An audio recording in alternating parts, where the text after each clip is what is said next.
টোটো দৌড়াতে রাশ টানতে রেজিস্ট্রেশনের জন্য কড়া নির্দেশ দেওয়া হয়েছে জেলার আরটিও অফিসের পক্ষ থেকে, যার কারণে নানান সমস্যার অভিযোগ তুলে সরব হয়েছে টোটো চালকরা। কিন্তু এক ব্যতিক্রম দেখা গেল কান্দি শহরে। নির্দিষ্ট কোনো নির্দেশিকা না আসা পর্যন্ত রেজিস্ট্রেশন ছাড়াই টোটো চালকরা টোটো চালাতে পারবে বলে নির্দেশ দেওয়া হয়েছে কান্দি পৌরসভার পক্ষ থেকে। আপাতত স্বস্তিতে টোটো চালকরা।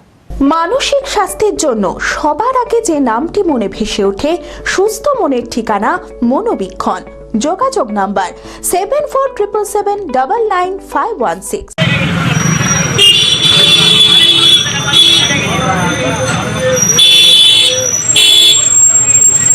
টোটো দৌড়াতে রাশ টানতে রেজিস্ট্রেশনের জন্য কড়া নির্দেশ দেওয়া হয়েছে জেলার আরটিও অফিসের পক্ষ থেকে। গত 15 আগস্ট পর্যন্ত ছিল শেষ সময়সীমা। একের পর এক নিয়ম চাপানোয় লাইসেন্স, ইন্স্যুরেন্স, রেজিস্ট্রেশন করানো ব্যয় সাপেক্ষ হয়ে পড়ায় নানান সমস্যার অভিযোগ তুলে সরব হয়েছে টোটো চালকরা। কিন্তু এর ব্যতিক্রম দেখা গেল কান্দি শহরে। নির্দিষ্ট কোনো নির্দেশিকা না আসা পর্যন্ত রেজিস্ট্রেশন ছাড়াই টোটো চালকরা টোটো চালাতে পারবে বলে নির্দেশ দেওয়া হয়েছে কান্দি পৌরসভার পক্ষ থেকে। আপাতত স্বস্তিতে রয়েছে টোটো চালকরা। আমাদের যে আরটিও করার জন্য বলছে সরকার, যেটা বলেছিল যে আরটিও করার জন্য যে আমাদের 17,000 কি 18,000 টাকা একটা লাইসেন্সের প্রোগ্রামে একটা আরটিও বানাবে। তো আমাদের প্রত্যেকটা টোটো চালক এমনিতে সারাদিনে 300-400 টাকা রোজগার করার পরে যেটা আমরা টাকা বাড়ি নিয়ে যাই, আমাদের এর মধ্যে কারেন্ট বিল দিতে হয়। আমাদের 6 মাস পরে যখন আমরা ব্যাটারি পাল্টাই, তো আমরা বইয়ের কানের জিনিস বন্ধক দিয়ে আমরা ব্যাটারিটা চেঞ্জ করি। তাহলে আমরা এই 17-18,000 টাকা দিয়ে আমরা আরটিও নম্বর আমরা কী করে করবো? আমরা জনসাধারণ আমরা খেটি খাই, আমাদের কোনো ইনকাম নাই, আমরা বেরোজগার মানুষ। আমরা এই কোনো রকম টোটোটা চালিয়ে মাইক ঝেলিয়ে নিয়ে পুষি, আমাদের কিস্তি আছে। তাহলে এর মধ্যে যদি সরকার যদি আমাদেরকে এইটুকু ছাড় দেয় যে আমাদের কোনো রকমভাবে আমাদের হয়তো লাইসেন্সটা যদি বাতিল করে, তা মমতা বন্দ্যোপাধ্যায়ের কাছে আমাদের এটুকু আবেদন থাকবে, আমরা খুব খুশি হব, প্রত্যেকটা টোটো চালক খুব খুশি হবে। আমরা যতদূর শুনেছি তাতে আমাদের এখানে কান্দিতে কোনো প্রভাব এখনও পড়েনি।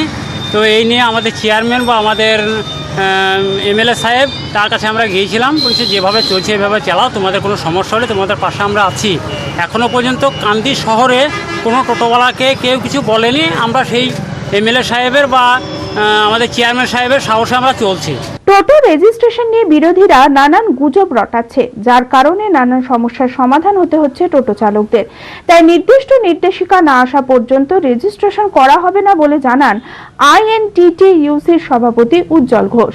দেখুন, এই ব্যাপারটা নিয়ে সরকারের এখনো পর্যন্ত কোনো সুনির্দিষ্ট গাইডলাইন আছে বলে আমাদের জানা নেই।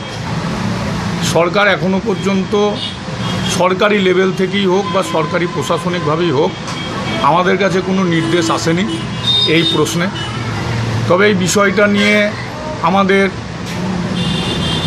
কান্দি পৌরসভার মাননীয় চেয়ারম্যান, আমাদের বিধায়ক, তারা যথেষ্ট সচেষ্ট। তারাও হচ্ছে যে বিষয়টি সহযোগিতা এবং সহানুভূতির সঙ্গে দেখছেন। কান্দি পৌরসভায় আমাদের এখন পর্যন্ত কোনো রকম কোনো সমস্যা বা জটিলতা তৈরি হয়নি।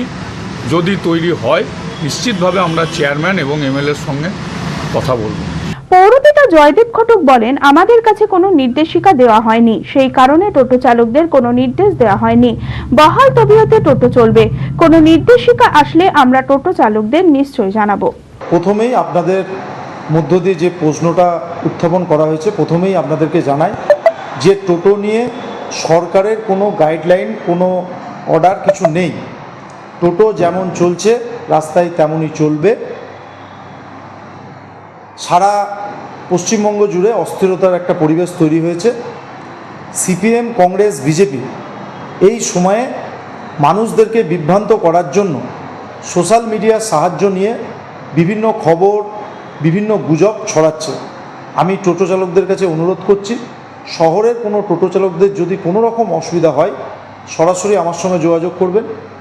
বিধানসভার ক্ষেত্রে আমাদের বিধায়ক অপূর্ব সরকার অলরেডি ফেসবুকে পোস্ট করে জানিয়ে দিয়েছে যে এরকম অর্ডার বা এরকম কোনো পরিকল্পনা সরকারের এই মুহূর্তে নেই।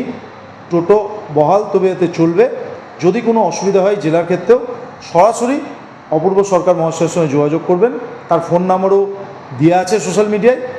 আমাদের একটাই বক্তব্য যে গুজবে কান দেবেন না। গভর্নমেন্ট যদি কোনো অর্ডার দিয়ে থাকে সেটা নিশ্চিতভাবে আমরা জানব। আমাদের কাছে এই মুহূর্তে কোনো অর্ডার বা কোনো নিয়মের বিষয় এখনও কিন্তু আমাদের কাছে এসে কিন্তু পৌঁছেনি। রিলায়েন্স ডিজিটাল টেকনোলজির সাথে সম্পর্ক করো। লেটেস্ট টেকনোলজির ইলেকট্রনিক্স সম্ভার বহরমপুর রিলায়েন্স ডিজিটালে। সাথে আছে সমস্ত কোম্পানির ওয়ারেন্টি, সার্ভিসিং, পার্সোনাল সার্ভিস ও 7 দিনের রিপ্লেসমেন্টের সুবিধা, দ্রুত finance, AC, fridge, washing machine, smart TV, Bluetooth speaker, smartphone, wrist watch, kitchen care, personal care, home appliance, আরও অনেক কিছু। বিভিন্ন স্কিম ও ডিসকাউন্টের জন্য আজই আসুন বহরমপুর রিলায়েন্স ডিজিটালে, লালদিঘি, বহরমপুর, মুর্শিদাবাদ।